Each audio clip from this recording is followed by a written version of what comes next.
Tai, kad šioje virtuvėje gaminimo technologijos tinkamos, o maistas patiekiamas švariuose induose, lankytojai gali suprasti ant restorano durų išvydę lipduką su 5 puodeliais. Tai maisto ir veterinarijos tarnybos įvertinimas, kuris pasak restorano savininkės klientui turėtų būti reikšmingas. Manau, kad kiekvienas vartotojas turėtų žinoti, kur jisai ateina, nes tas vertinimas nusako tokią nematomą visą virtuvės būklę, kad jisai gaus kokybišką ir gerą maistą ir pavalgius nebus bloga. Aišku, tie patikrinimai buvo neįspėjus, jie buvo tikrai skaidrus, neįspėjus nei vieno restorano. Maitinimo įstaigas tarnyba tikrina nuo praėjusių metų lapkričio ir jau įvertino 1500 iš 4000. Beveik trečdalis įvertintų įstaigų gavo 5 puodelius, kiek daugiau nei trečdalis restoranų gavo 4, vieną puodelį gavo tik 2% tikrintų maitinimo įstaigų. Yra visą laiką vertinama savikontrolės sistema, patalpų inventorius, įrangos ir personalo higiena, patiekalų gamybos technologijos, atsiekamumo sistema, vartotojų skundai, veiklos stabdymas, jeigu tokie buvo. Taigi, atliekant planinius patikrinimus, tuo pačiu yra atliekamas ir vertinimas. Nors pasak maisto ir veterinarijos tarnybos šie įvertinimai beveik nesiskiria nuo iki tol vykusių planinių patikrinimų, restoranų ir kavinių įvertintų mažiau nei 5 puodeliais savininkai skųstis dar labiau neįtikti tarnybai vengia. Tai priverčia pasitempti virtuvės darbuotojus, tai priverčia susitvarkyti ir savininkus. Ir iš vienos pusės tai yra kaip ir gerai.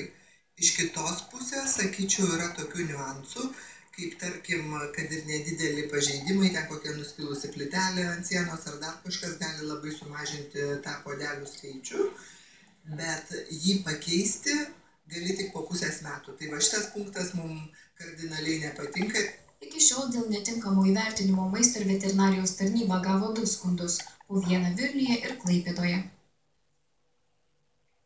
Jei kur nueiti pavalgyti padės pasirinkti puodelį, tai kur nueiti dūšią pamaloninti padės kultūra.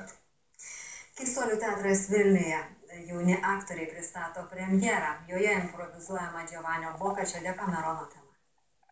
Pristatau mūsų trupę.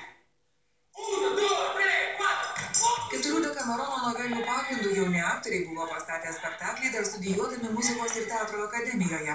Šį vakar Keistuolių teatre papildė pajėgas vyresniais dėstytojo Aido Giniočio auklėtiniais.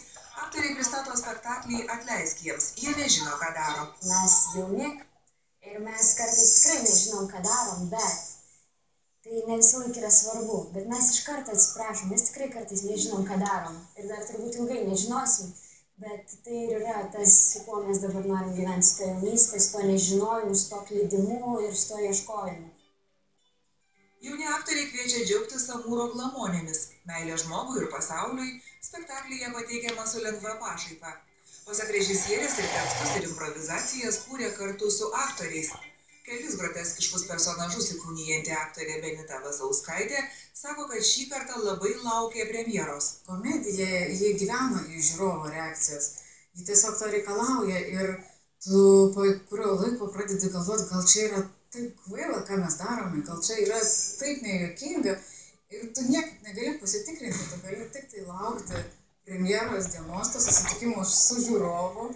Spektaklyje skamba tik gyva muzika. 3 istorijų pasakotojai Dionėjas, Pamfilijus ir Filostratas patys groja ir dainuoja. Kadangi mes esam 3 kiekvienis ir mes 3 sudarom vieną pakankamai profesionalų muzikantą. Jeigu po vieną, tai gal Mantas, kad jisai ir mandoliną groja ir gitarom groja. Jis tu dūdelę puikiai valdai tikrai. 6 metai dūdelės moksto. Tai mes naudojam tokius instrumentus būdingus gan renesanso. Pasakojat istoriją 3, bet kaip matau, tas trečias, tai kaip trečias brolis Jonas. Neduodat jam pasireikšti, liežuvį nukirpot. Duodam, čia tik taip atrodo. Janukai, tau žodis yra.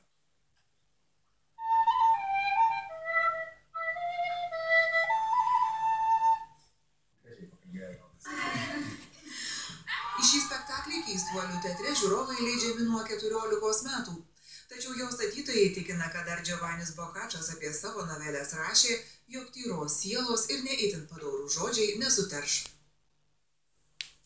Marijos ir Jurgio Šlapelių muziejaus rūsyje eksponuojama menininkių grupės Kultūristai.